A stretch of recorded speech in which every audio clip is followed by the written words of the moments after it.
Olá, sejam bem-vindos ao Correio da Manhã na TV. Muito obrigado pela sua presença. Quinta-feira, pré-sexta, Roberta. Exatamente, pré-sexta. Olá, Chegando. Jorge. Olá para você que nos acompanha.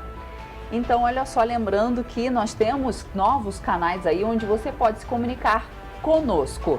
Tem o nosso e-mail que já vai aparecer aí na sua tela, tvccorreiodamanhã@gmail.com, e também o nosso WhatsApp, 24DDD 993234567, facinho, tá aí na sua tela. Isso aí.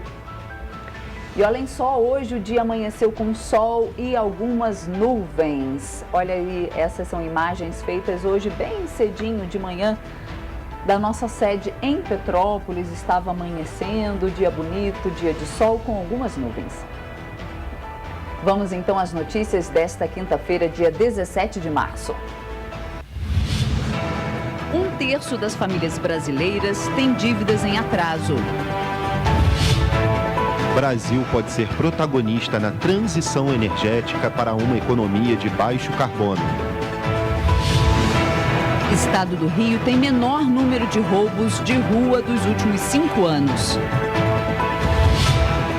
Todas as unidades de saúde de Teresópolis oferecerão vacinas contra a Covid-19 para a população adulta. Prefeitura de Petrópolis formaliza ofício do PAC das Encostas à Caixa Econômica Federal e ao governo do estado. No aniversário de Petrópolis, cinema faz ingresso a R$1. E mais, bicentenário da Imperatriz Teresa Cristina segue na região serrana. Agora, no Correio da Manhã na TV. Começamos essa edição, como sempre, com os destaques do nosso jornal. Lembrando que você pode acessar o nosso site, jornalcorreiodamanhã.com.br, pode se cadastrar para receber a versão digital do nosso jornal e ver todas as notícias da semana de hoje e mais o que vai vir aí para o final de semana em especial. Vamos começar com os destaques da nossa primeira página de hoje. Rio pode ganhar tribunal militar, a exemplo de São Paulo, Rio Grande do Sul e Minas Gerais. Esse é o destaque da coluna do Cláudio Magnavita na página 3. Destaque da página 4, vacinação infantil contra a Covid-19 é o principal desafio, diz Fiocruz. Temos ainda mensagens de fé marcam os 179 anos de Petrópolis. É a coroa de flores no obelisco, é uma homenagem às vítimas da chuva. No internacional, Zelensky relembra episódios marcantes no EUA para conseguir apoio do Congresso. Temos ainda na página 4, reforma tributária longe de um consenso no Senado. E ainda na página 6, página do Rio, população do Rio já sofre com aumento na conta de luz. Tem também os destaques do esporte. Isso aí. Como que a gente poderia deixar de Não falar, pode, né? Não pode. Fla vence e abre vantagem. Flu perde e cai na Libertadores. Isso aí. E também tem os destaques do segundo caderno, 100 anos de filmes com sede de sangue. Faz um panorama aí de todos os filmes de vampiros aí que tiveram dentro do cinema até agora. Vamos então à página 2, onde nós temos as nossas opiniões e os nossos editoriais. Hoje, o editorial lido por Nana Grassi é a importância de se oferecer oportunidades. O que foi presenciado na última terça-feira, dia 15 de março, era algo já imaginado em relação à TVC, TV Correio da Manhã. O veículo recebeu em cerimônia nos jardins do Palácio Guanabara a medalha Mérito da Defesa Civil do Estado do Rio de Janeiro por excelentes serviços prestados à causa da proteção comunitária do Estado do Rio de Janeiro e à comunidade fluminense. Há pouco mais de um mês, o município de Petrópolis sofreu a maior tragédia da sua história, com centenas de mortes e feridos, além de desabrigados por diversas regiões da cidade. No estopim das chuvas, diversos veículos noticiaram noite e dia os fatos decorrentes e suas suítes. Porém, ao passar dos dias, foi-se percebendo que muitos deles já não davam a necessária importância para o caso. Aliás, que caso? Em contrapartida, um veículo não mediu esforços e atualmente também não mede para diariamente falar sobre as consequências do temporal que atingiu a cidade. Agora, chega à linha do tempo e vamos ao foco deste editorial. Sabe por que a TVC teve este destaque e recebeu merecidamente este prêmio? Porque atualmente, com as mudanças no veículo, ela detém uma equipe jovem com 6 estagiários. Estagiários estes que têm sede de aprendizado e trabalho. Alguns deles ainda nos primeiros semestres da faculdade de jornalismo. Mas, independentemente disto, topam qualquer pauta e vão às ruas gravar. Não foram dias fáceis em Petrópolis, mas se o resultado veio em tão pouco tempo, é porque o trabalho está sendo muito bem feito e com muita responsabilidade. O parabéns, além de ser pelo prêmio recebido pelo governo do estado, vai também a esta oportunidade dada para os jovens jornalistas. Parabéns aos editores, repórteres e câmeras. É isso aí, merecido prêmio à TVC, então, TV Correio da Manhã. Vamos então agora à página 3, Exatamente. A coluna do Magna Vita? Vamos, a primeira notinha, pacto. O secretário estadual que estiver atrasado com os cumprimentos das metas do Pacto RJ terá menos chance de fazer o sucessor, principalmente se ele já for da equipe que embolou as entregas. É isso aí, e temos a foto da coluna aí hoje. É um evento que aconteceu no Hilton, em Copacabana. Foi realizado o almoço mensal dos diretores gerais dos hotéis 5 estrelas, comandado por Alfredo Lopes, presidente do Sind Hotéis. A agenda da reunião do dia 15 de março foi segurança pública e com a presença dos secretários Alan Turnovski, Polícia Civil, e Coronel Luiz Henrique Pires, Polícia Militar. O almoço teve como anfitriã Laura Gastagnini, diretora do hotel. Na foto ao lado, Neto Moreira, do Fairmont, e o elogiado comandante do BP Tour, Tenente Coronel Robson. Outra foto nós temos ainda na coluna, né? Velhos amigos. No aeroporto de Brasília, o encontro do governador Cláudio Castro e Ronald Azaro, novamente na mesma legenda partidária. Ronald foi presidente estadual do PSC e apoiou a primeira candidatura de Castro a vereador. Juntos, no PL, ele é um dos maiores especialistas na formação de nominatas. Outra nota, Vaz foi indicação de Narras. A nomeação de Carlos Henrique Neto Vaz como subsecretário de Logística da Secretaria dos Transportes foi técnica e partiu do próprio secretário André Luiz Narras. Eles são amigos há vários anos. Neto Vaz confirma à coluna que nunca teve ligação com Mário Peixoto e com Lucas Tristão. Foi meramente protocolar. Continuando, presença feminina. Ganha aquele que apostar no aumento da presença feminina no primeiro escalão do governo estadual, após as substituições de abril. Pastas importantes terão o comando de competentes mulheres. TRF2, o primeiro do país a receber desembargador em vaga criada pela Lei número 14.253/2021. O Tribunal Regional Federal da 2ª Região empossou nesta quarta-feira, 16 de março, o primeiro desembargador federal do Brasil a ocupar vaga criada pela lei de novembro de 2021. Mauro Souza Marques da Costa Braga assinou o termo de posse como desembargador promovido pelo critério de antiguidade em ato solene conduzido pelo presidente da Corte, desembargador federal Messode Azulay. E continua. A cerimônia foi realizada de forma híbrida, presencial e virtual no gabinete da presidência, onde estavam prestigiando a solenidade o vice-presidente e o corregedor regional de Justiça Federal da 2ª Região, desembargadores federais Guilherme Calmon Nogueira da Gama, Teófilo Antônio Miguel Filho, respectivamente, os desembargadores federais André Fontes, Ricardo Perligeiro e Alcides Martins, o vice-diretor da Seção Judiciária do Rio de Janeiro, juiz federal Osair Vitor de Oliveira Júnior, representando o diretor, juiz federal Ferli Nascimento Silva, os juízes federais Carmen Silva Lima de Arruda e Victor Teitel, e o diretor-geral do TRF2, Paulo César Braga Edmundo. E ainda temos os destaques do Pinga Fogo. Se o deputado Max Lemos virar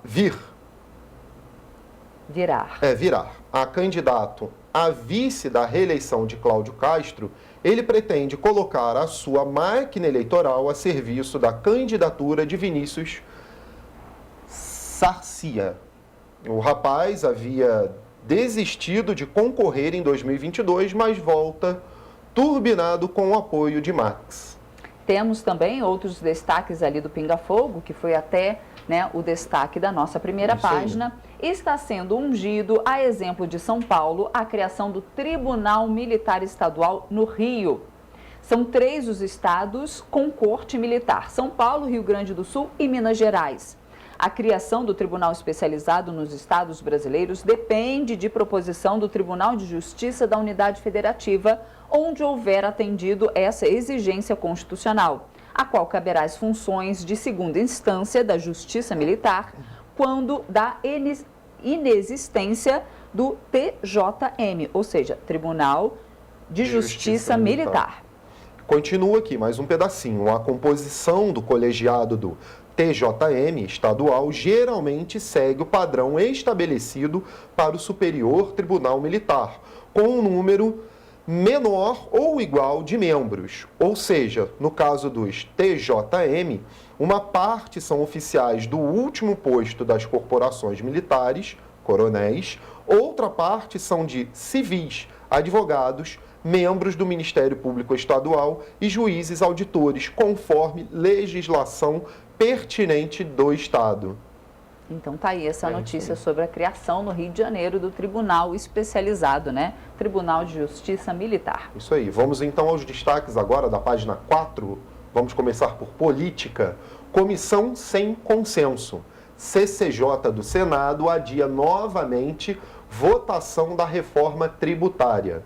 A Comissão de Constituição e Justiça adiou de novo nesta quarta-feira a votação do relatório do senador Roberto Rocha sobre a proposta de emenda à Constituição, que reformula o sistema tributário do país. O texto do senador Davi Alcolumbre e outros 65 senadores votará como primeiro item da próxima reunião, na quarta, dia 23.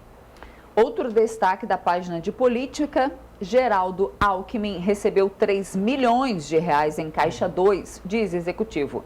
A Polícia Federal investiga um suposto pagamento de 3 milhões de reais em Caixa 2 ao ex-governador Geraldo Alckmin, ex-PSDB, hoje sem partido. Provável vice na chapa presidencial de Luiz Inácio Lula da Silva.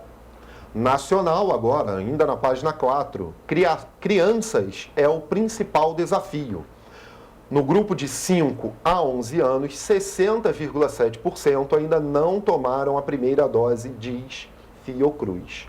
A vacinação infantil dos 5 a 11 anos de idade contra a Covid-19 é o principal desafio do Brasil, segundo a nota técnica Diferenciais de Cobertura Vacinal segundo grupos etários no Brasil, divulgada ontem pela Fundação Oswaldo Cruz. A nota aponta ainda que, além das crianças, os grupos etários de pessoas com idades entre 12 a 49 anos são os únicos que não têm cobertura de primeira dose da vacina acima de 90%. Outro destaque das matérias na página nacional: a ANS suspende a venda de 12 planos de saúde. A Agência Nacional de Saúde Suplementar divulgou na quarta-feira, dia 16, a lista de planos de saúde que terão a venda temporariamente suspensa devido a reclamações relacionadas à cobertura assistencial. Serão suspensos 12 planos de 6 operadoras devido a reclamações efetuadas no quarto trimestre.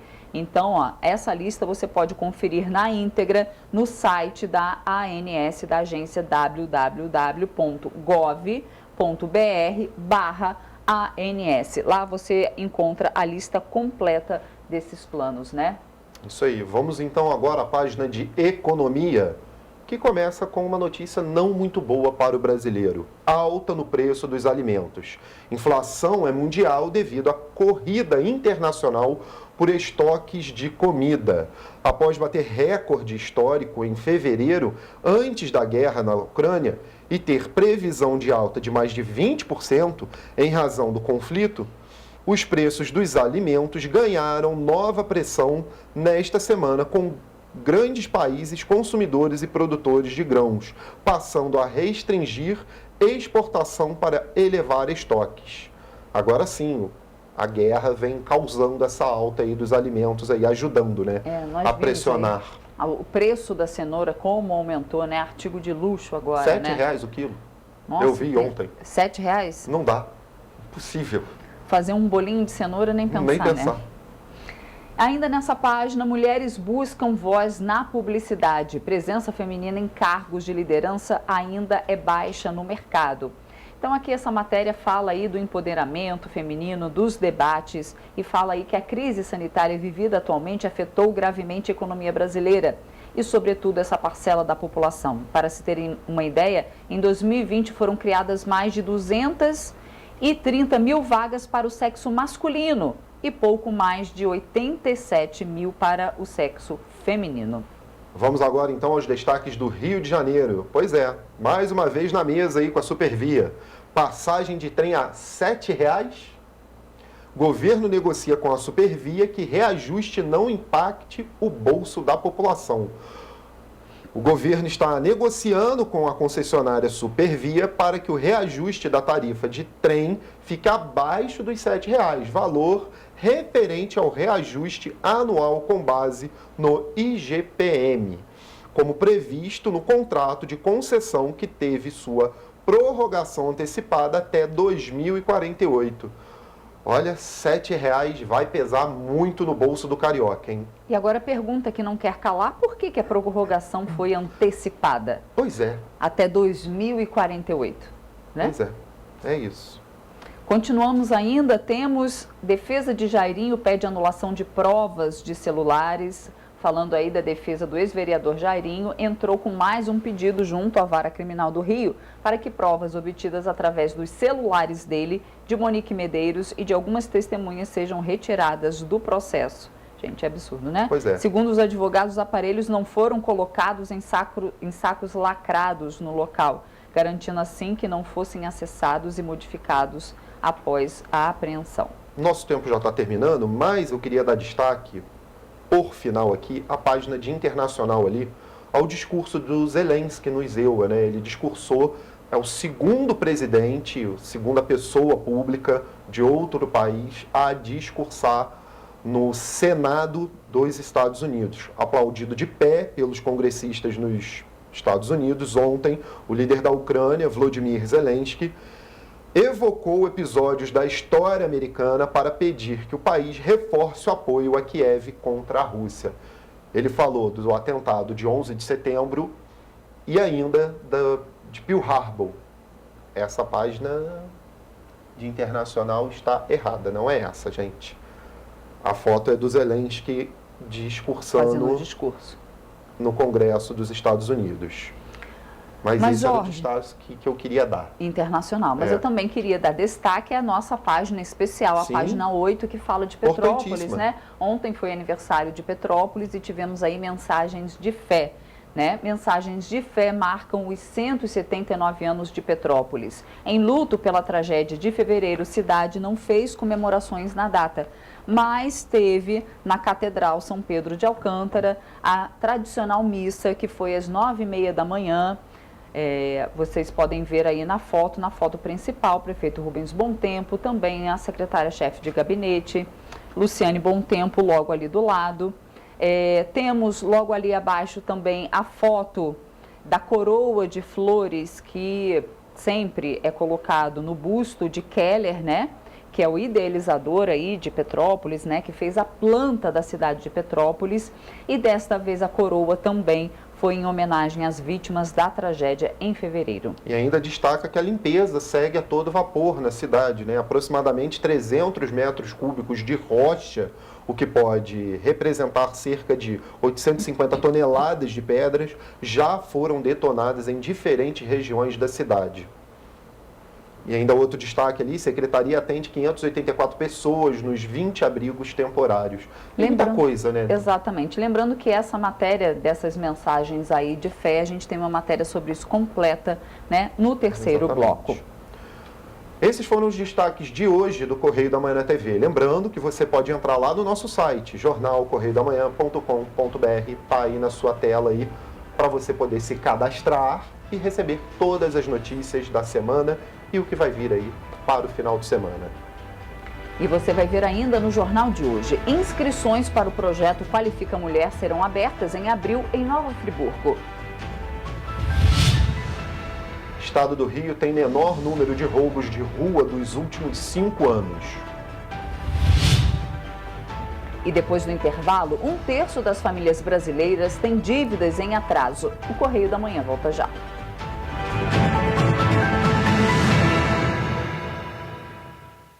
Já imaginou melhorar seu estado, sua cidade e a vida de sua família com um aplicativo?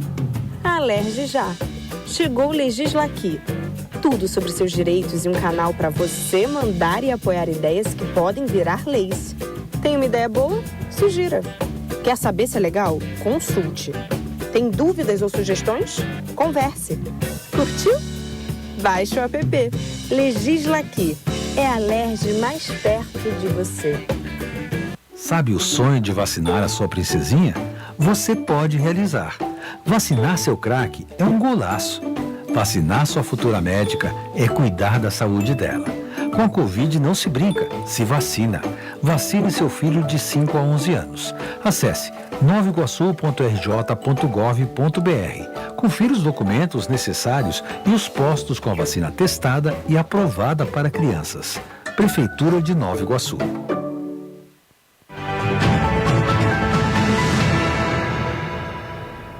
Estamos de volta. 1 em cada 3 famílias brasileiras possuem dívidas em atraso e a alta da inflação é apontada como o principal fator para que essas despesas não sejam pagas em dia, segundo sondagem especial realizada pelo FGV IBRE.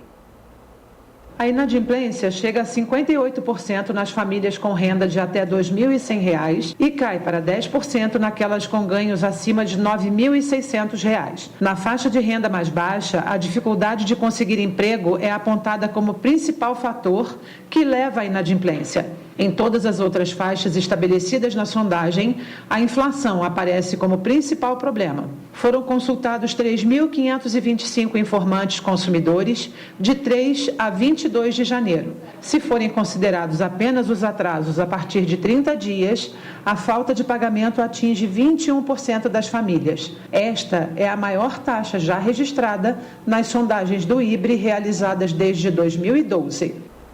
E olha só, o Brasil está à frente na corrida por energias mais limpas, pois a matriz energética já é, em boa parte, renovável. Foi o que destacou Gustavo Estrela, CEO da CPFL Energia, no Congresso de Inovação da Indústria. Veja na reportagem de Felipe Moura. A gente tem o Brasil numa situação bem diferente do resto do mundo. A nossa matriz ela já é extremamente limpa e renovável. Hoje a nossa geração de energia 85% limpa e renovável, com a perspectiva de crescimento ainda maior desses valores. Então a gente sai de uma posição, eu diria, bem mais confortável do que o resto do mundo. No resto do mundo, essa conta praticamente se inverte.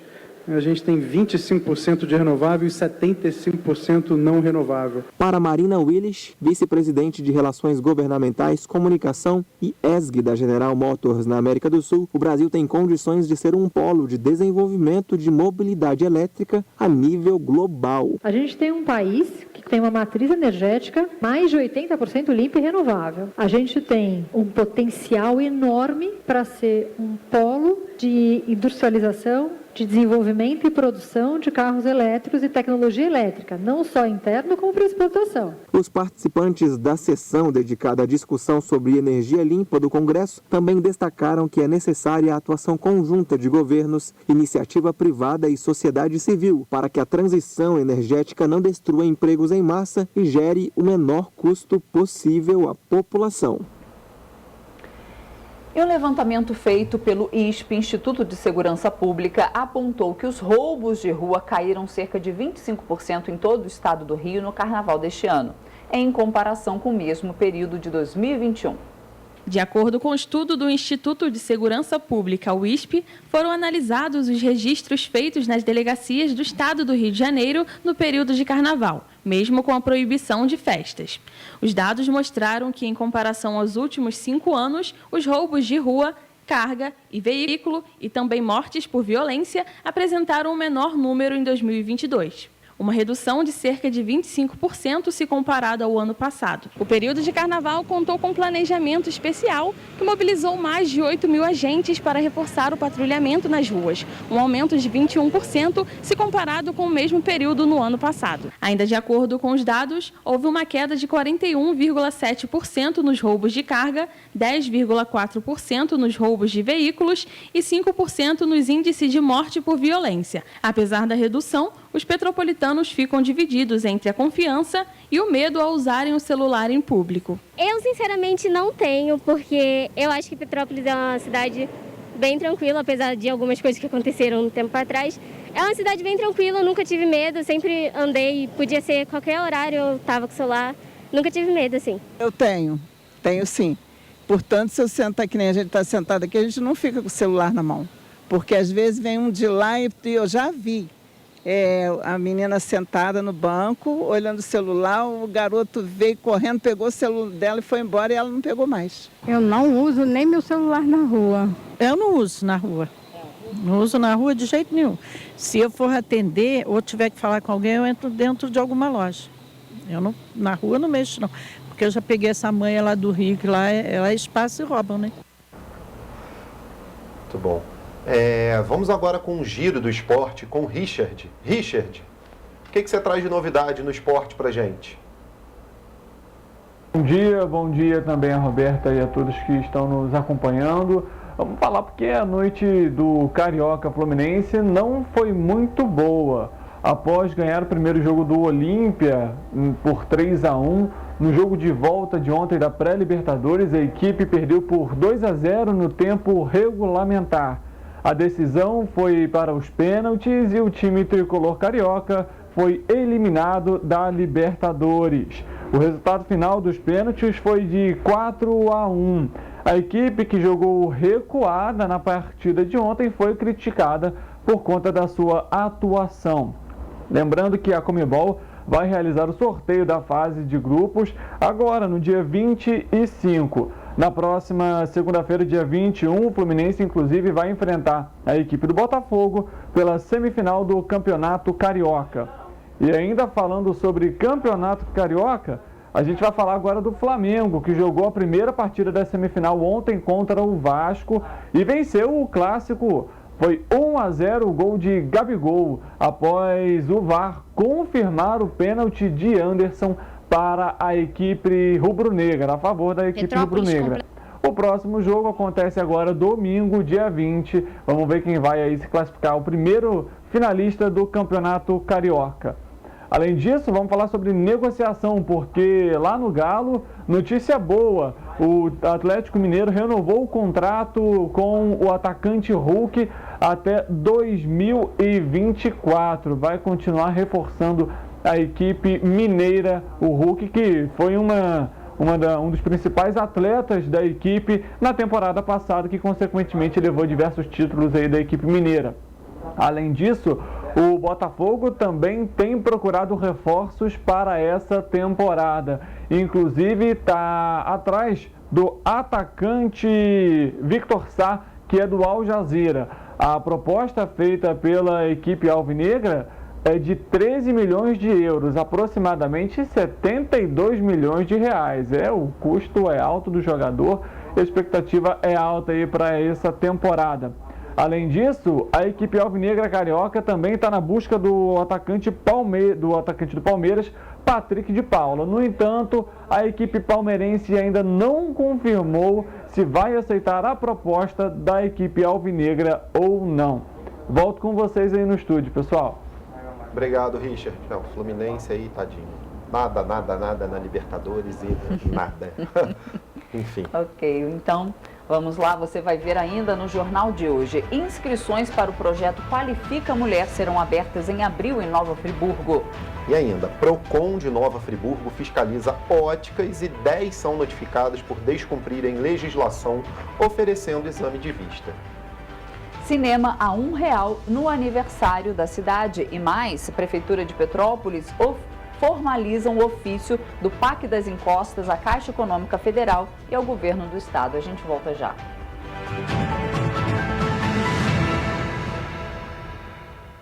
Sabe o sonho de vacinar a sua princesinha? Você pode realizar. Vacinar seu craque é um golaço. Vacinar sua futura médica é cuidar da saúde dela. Com a Covid não se brinca, se vacina. Vacine seu filho de 5 a 11 anos. Acesse novaiguaçu.rj.gov.br. Confira os documentos necessários e os postos com a vacina testada e aprovada para crianças. Prefeitura de Nova Iguaçu. Já imaginou melhorar seu estado, sua cidade e a vida de sua família com o aplicativo? A Alerj já. Chegou o Legisla Aqui. Tudo sobre seus direitos e um canal para você mandar e apoiar ideias que podem virar leis. Tem uma ideia boa? Sugira. Quer saber se é legal? Consulte. Tem dúvidas ou sugestões? Converse. Curtiu? Baixe o app. Legisla Aqui. É a Alerj mais perto de você.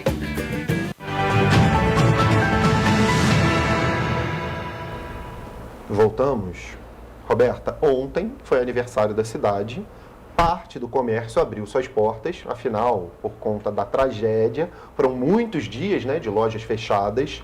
A cidade ainda está de luto e, por isso, não houve as tradicionais comemorações ao idealizador da cidade, o Major Frederico Queller, e aos colonizadores alemães. Petrópolis completa 179 anos nesta quarta-feira, a cidade da história do Brasil. A fundação está diretamente ligada ao imperador Dom Pedro I e ao Padre Correia. Desde que o imperador visitou a fazenda do padre, de passagem pelo Caminho do Ouro, que o levaria às Minas Gerais, ficou encantado com as terras e com o clima da serra. Então, se tornou seu desejo adquirir a propriedade para uso próprio. Pelo seu nome, a cidade de Pedro se tornou a cidade imperial. Com a morte de Dom Pedro I, seu filho, Dom Pedro II, herdou essas terras. E foi exatamente no dia 16 de março de 1843 que o imperador, na época com 18 anos, assinou o decreto que dava responsabilidade ao engenheiro Júlio Frederico Queller para a construção da cidade.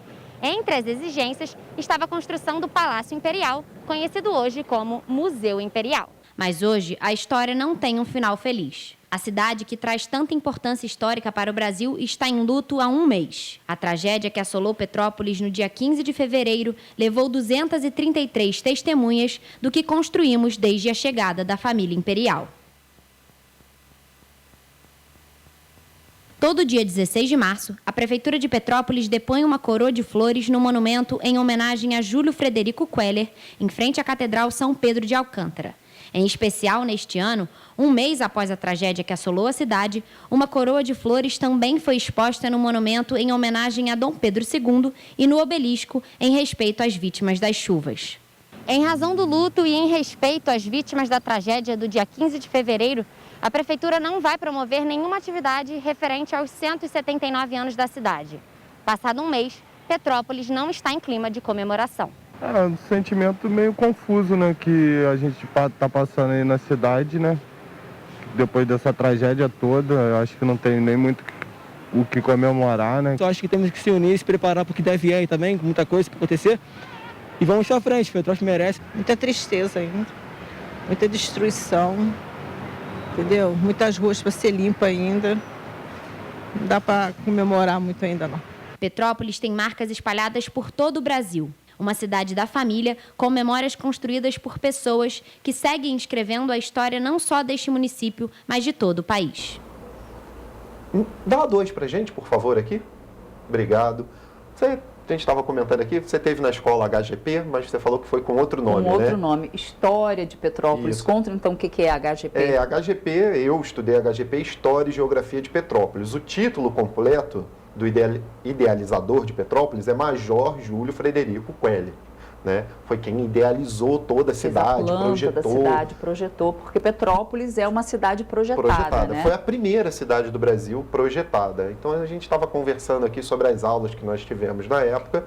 Inclusive cantando o hino de Petrópolis. Eu não sei se a juventude de hoje, né, também não sei, conhece o hino de Petrópolis, mas eu adoro muito o hino de Petrópolis. E antes da gente entrar, né, nas salas de aula, a gente cantava o hino nacional e logo depois o hino de Petrópolis, né? Exatamente. Eu cheguei a cantar, inclusive, o hino da escola que eu estudei, que foi o Santa Luísa de Marilac. Então cantava-se o hino do Brasil, o hino de Petrópolis e depois a oração ou o hino a Santa Maria que tinha lá. Então, e diga-se de passagem, o hino de Petrópolis é muito bonito. Muito bonito. Muito bonito, muito bacana mesmo. Então, quem é morador de Petrópolis, pesquisa lá que você vai se sentir assim pertencente, né? E uma dica para os nossos governantes, a HGP deveria voltar aí para o currículo escolar dentro de Petrópolis aí, com todos esses fatos que ocorreram nos últimos 20 anos aí também em Petrópolis, deveriam estar lá escritos para que nós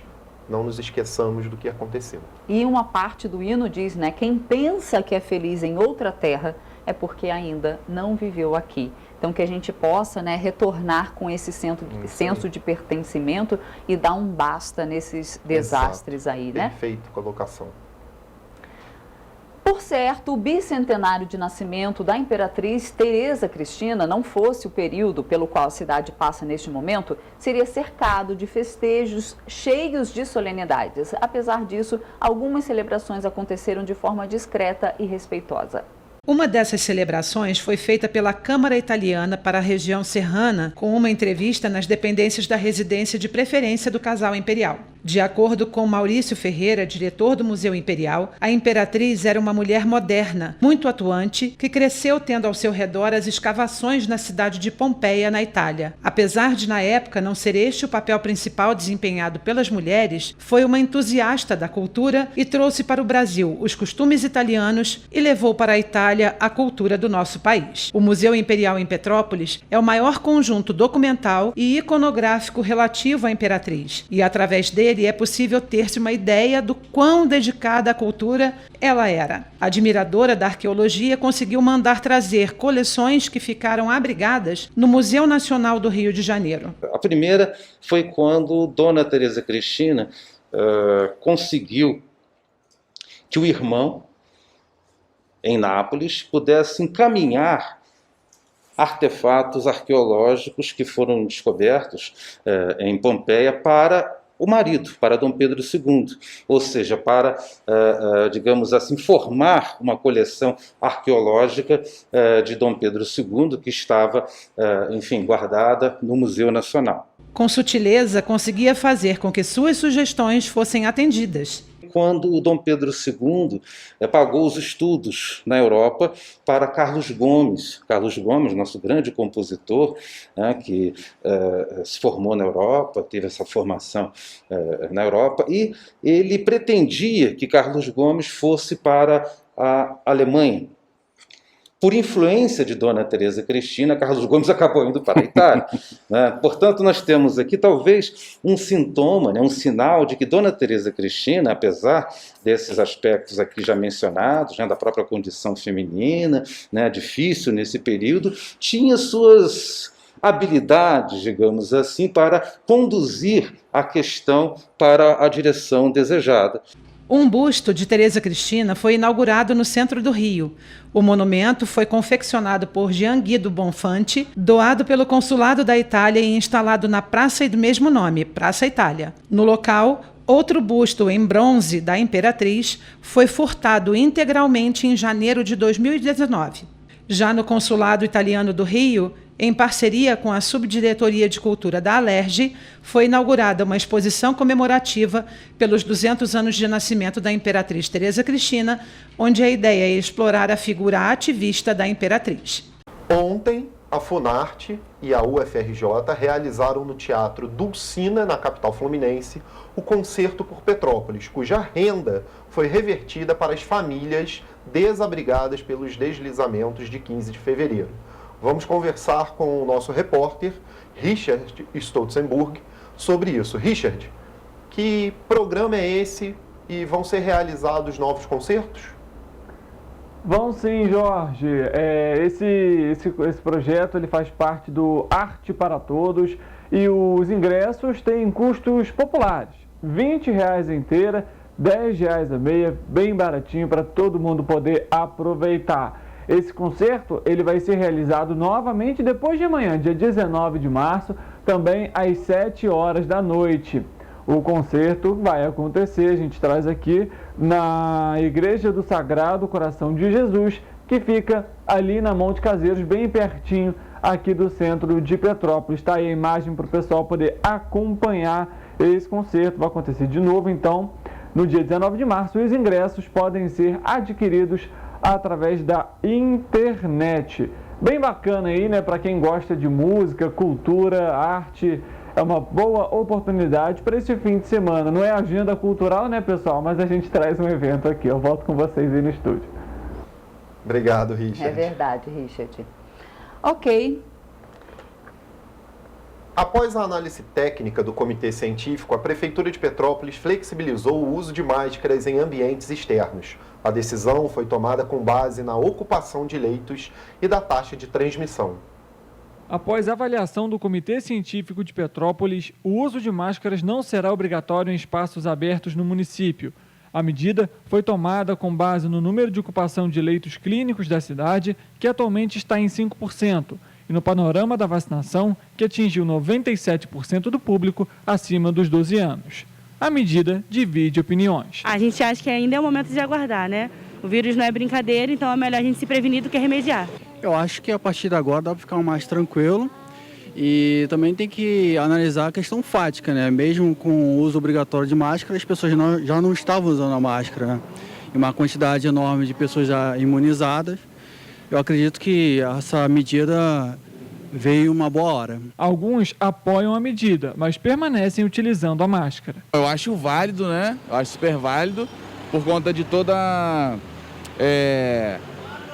a diminuição do número de casos, tanto em Petrópolis quanto no Brasil, né? Mas no momento ainda espero aguardar um pouquinho. Vou ser um pouco respaldado, um pouquinho mais devagar enquanto isso. Podemos realmente flexibilizar, já que num ambiente como este, na rua, né, você está a uma certa distância das pessoas e não tem tanta aglomeração assim. Se tiver, acho que você deve continuar usando. Em restaurante, lugares fechados e tal, acho que você deve usar sim. Desde o dia 28 de abril de 2020, foi determinado o uso de máscaras em todo o território municipal. De lá para cá, são 681 dias com o uso obrigatório das máscaras. No entanto, com a flexibilização anunciada ontem pela Prefeitura de Petrópolis, o uso das máscaras em locais abertos não será mais obrigatório. No entanto, em locais fechados, o uso permanece necessário.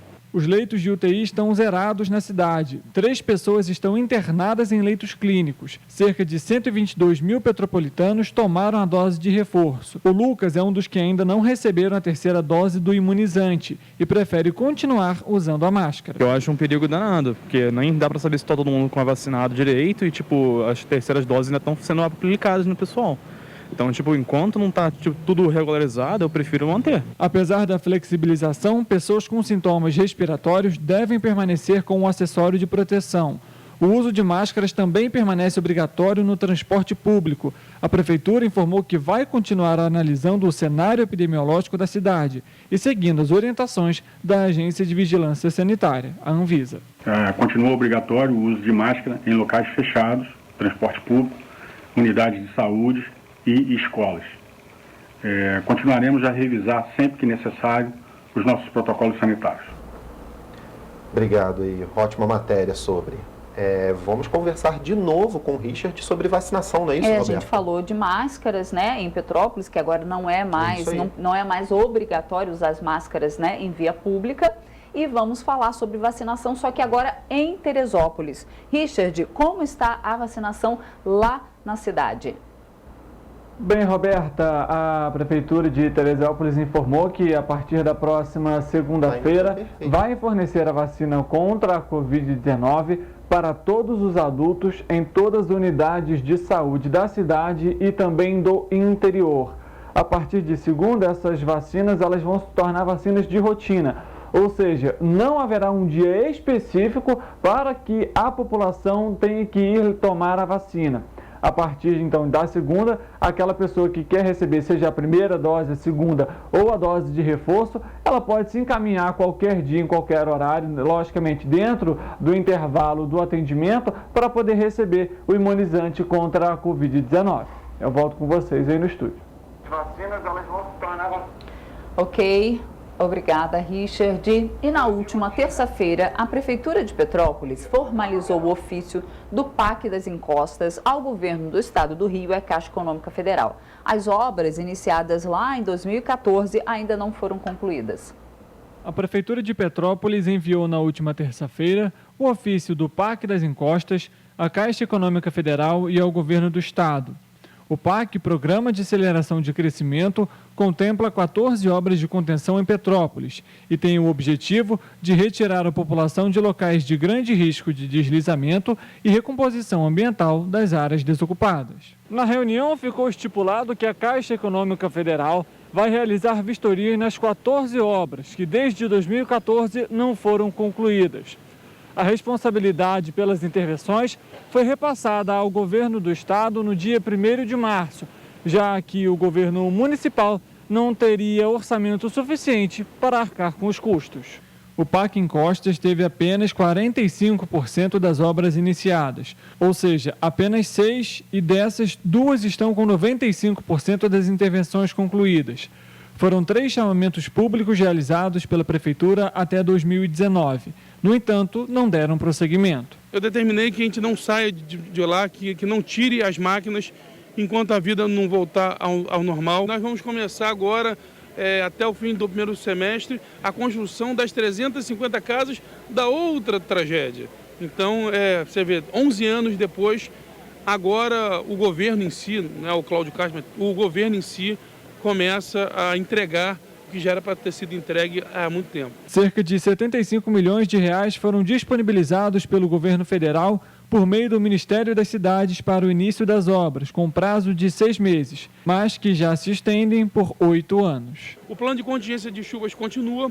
O programa Limpa Rio, só ano passado, foram mais de 200 milhões de reais em desassoreamento, limpeza, macrodrenagem, o que fez com que a gente evitasse muitas crises. Não dá para mensurar o quanto de vida a gente salvou, porque muito rio não encheu e muita gente não morreu por causa desse trabalho. Foram mais de 32 municípios que tiveram e quase 100 milhões de reais gastos em contenção de encostas para esse ano. Se eu não me engano, são mais 150 milhões em contenção.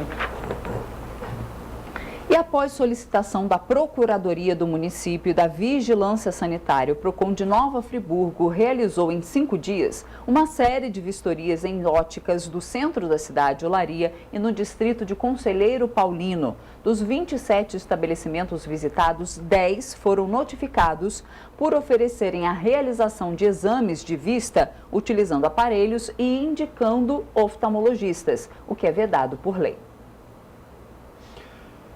Roberta, Nova Friburgo tem investido em políticas públicas para as mulheres. Exemplo disso é o curso Qualidade Mulher. O Richard traz mais informações. Richard, conta pra gente sobre o curso um pouco. Vamos lá, Jorge. A Prefeitura de Nova Friburgo vai realizar no dia 6 de abril a inscrição para esse projeto Qualifica Mulher, que vai acontecer durante uma ação do ônibus Lilás lá em Nova Friburgo, na Praça Merval Barbosa Moreira, de 10 da manhã às 3 horas da tarde. Esse projeto ele conta com uma parceria do poder público, do poder, no caso, municipal, estadual, e também de instituições privadas, de empresas privadas, e que tem o objetivo de fomentar o empreendedorismo e também a qualificação de mulheres em vulnerabilidade social, através de cursos e também na geração de empregos. É uma iniciativa bem bacana e que inclusive vai acontecer aí voltado principalmente para as mulheres que recebem até um salário mínimo e meio e também para aquelas mulheres que estão cursando ou que não terminaram tanto o ensino fundamental quanto o ensino médio. Eu volto com vocês aí no estúdio. Obrigado, Richard. Temos a previsão do tempo agora? Exatamente. Vamos agora para a previsão do tempo, né? Nas cidades aí que compõem a nossa área de cobertura. Então, a previsão do tempo para essas cidades é de sol, muito calor e sem previsão de chuva. As temperaturas vão variar entre 18 e 29 graus em Teresópolis e entre 21 e 33 graus em Paraíba do Sul. Pois é, estava eu aqui coçando o bigode da outra vez, mas é alergia, o ar-condicionado, gente, aqui. Vamos falar de um problema corriqueiro em Petrópolis. A semana iniciou com o registro de mais ônibus quebrados em diversas localidades. De acordo com os passageiros, com a redução de horários, o problema se tornou frequente aqui. Bom, Jorge, esse VT nós não temos agora, então vamos passar para o seguinte, depois a gente volta. Então vamos lá, aqui na 1 comigo. Então a Rede Cinemax ofereceu ontem, aniversário da cidade, ingressos no valor de R$1 para comemorar o aniversário da cidade e a movimentação foi intensa e teve fila. Para comemorar os 179 anos de Petrópolis, a Rede Cinemax ofereceu nesta quarta-feira ingressos a R$1 para os filmes que estão em cartaz. Para terem direito ao benefício, precisaram levar 1 quilo de alimento não perecível. Tudo que foi arrecadado vai ser destinado para a Associação Petropolitana de Pacientes Oncológicos, que auxilia pacientes em tratamento de câncer e seus familiares. Com o valor do cinema a preço simbólico, muitas pessoas aproveitaram a oportunidade para assistirem o filme preferido. Vou assistir o Batman. Muita gente. Eu trouxe aquela promoção de R$1, né? Que tem que levar 1 quilo de alimento fubá.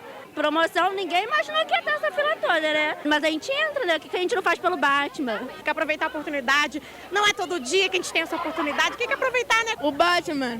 Geral tá falando que é bom, eu vou assistir. Desde que o cinema abriu nesta quarta-feira, a fila está assim. As pessoas aproveitaram um momento de lazer neste feriado de aniversário de Petrópolis para assistir os lançamentos. E, claro, com 1 quilo de alimento em mãos para garantir o desconto. Tô com 2 quilos de farinha, vou pegar pro meu irmão também. Tu tem que ajudar para uma doação. Já doa e aproveita o filme. Olha só, sobre os ônibus que eu chamei anteriormente, né, a matéria, a gente teve um problema no vídeo, mas a gente vai trazer ela amanhã para você completa. Porém, a reclamação dos moradores é que muitas linhas vêm tendo atraso. A gente já falou isso aqui também no início da semana. Nossa, em toda a cidade de Petrópolis, toda né? Cidade. E não é de hoje. As empresas falam que estão reduzidas com o problema da pandemia. Os funcionários não recebem das empresas de ônibus. Que nós falamos sobre ônibus também nas enchentes, nós vai demorar falamos sobre isso chegar. Ontem. Também falamos sobre o sindicato, né? Também. Ontem. Pois é. Então, enfim, ficamos aqui no aguardo de algumas respostas e vamos produzir uma matéria mais completa para amanhã sobre esses atrasos. Agora, eu vou chamar o Richard de novo, porque tem alguma informação, não é isso? Richard? Isso mesmo, Jorge. Uma operação acabou de chegar para a gente aqui, uma operação da Polícia Civil e Militar, mais especificamente a 106, que fica lá em Itaipava, e também do 26º Batalhão, estão realizando uma operação na localidade de Araras, Vista Alegre, na busca por 14 mandatos de prisão e 15 na busca de apreensão. Essa operação ela foi denominada para fazer aí a apreensão de tráfico de drogas por conta de associação também de tráfico de drogas e que tem causado inclusive homicídios lá na localidade. Mais especificamente, a nossa redação chegou a receber esse conteúdo aqui logo cedo. A operação é a Operação Reserva de Araras e visa aí fazer essas apreensões em diversas localidades, dentre elas, como eu comentei, Santa Luzia, Vista Alegre e também na localidade de Araras. Inclusive, a nossa equipe de jornalismo vai montar uma matéria completa que vai ser veiculada no jornal da segunda edição. Eu volto com vocês. Perfeito, Richard, excelente. Olha só, nós temos aí a página do segundo caderno hoje, trazendo lá a comemoração dos 100 anos de Mordidas na Telona. Temos a página para dar uma olhada aí, edição? Do nosso impresso, né, do Correio Isso da aí, Manhã. Exatamente. Nosferatu, clássico dos filmes de vampiro, inspirou inúmeras produções nas décadas seguintes. Então traz um destaque aí sobre todos os filmes de vampiros feitos até agora, sobre o panorama total do cinema que engloba a Era dos Vampiros. A Era dos Vampiros elegantes, depois, logo na segunda página, Bela Lugosi inaugurou escola de personagens sedutores que criou um clichê para o gênero. Eu lembro muito de Drácula de Bram Stoker, que está na lista, foi um excelente filme. Para mim, até hoje, o melhor filme de vampiro feito, escrito, roteirizado, que é realmente fantástico. Quem não viu, procurar, porque é um clássico. E claro, Nosferatu, um dos mais icônicos filmes de vampiros feitos. É um filme que realmente, para a época, trouxe medo, pavor, mas toda aquela aura, né, do vampiro criada ali para o cinema. Depois também fala de um outro filme que eu acho um clássico fantástico, que, obviamente, Tom Cruise e Brad Pitt foram, nos seus papéis ali, perfeitos, que é Entrevista com o Vampiro. E tem também Entrevista com o Vampiro, tá aí no projeto para sair um segundo filme, né? Vamos ver se isso aí realmente vai acontecer. Top Gun 2 está vindo, né? Por que não Entrevista com o Vampiro 2, né, Roberta? E também, né, Crepúsculo, né? Quem aí que é mais jovem, né? Quem não conhece aí, né, a saga de Crepúsculo. E também tem na página 4, né, do segundo caderno, uma polêmica sobre o filme, né, de Danilo Gentili, né? Isso aí, Pois é, o governo desiste de censura e reclassifica o filme de Danilo Gentili para R18. Então, só para maiores de 18 anos agora. Uma polêmica sem fim, né? Então, eu vou ler um pedacinho aqui. O Ministério da Justiça determinou ontem que o filme Como se tornar o pior aluno da escola tenha sua classificação indicativa aumentada de 14 para 18 anos, um dia depois de censurar a obra, decidindo que sua exibição seja suspensa das plataformas de streaming, sob pena de multa diária de R$50 mil para os exibidores.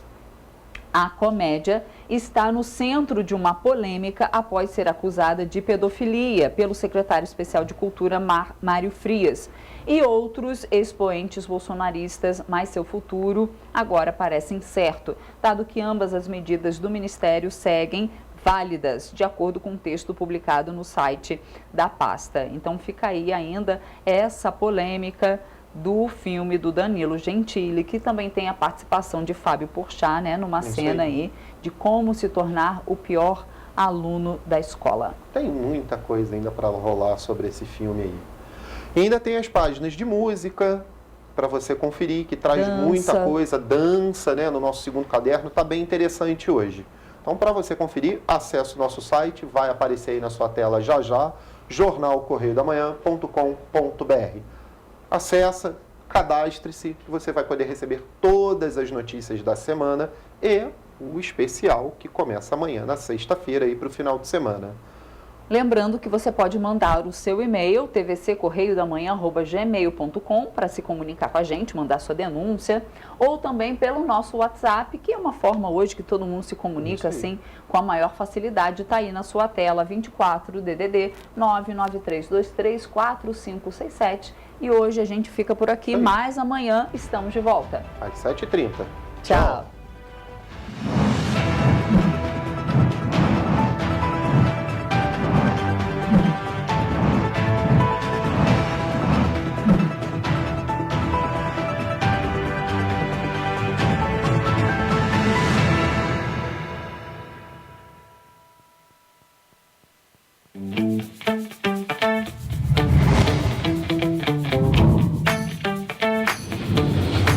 TVC, a TV do Correio da Manhã.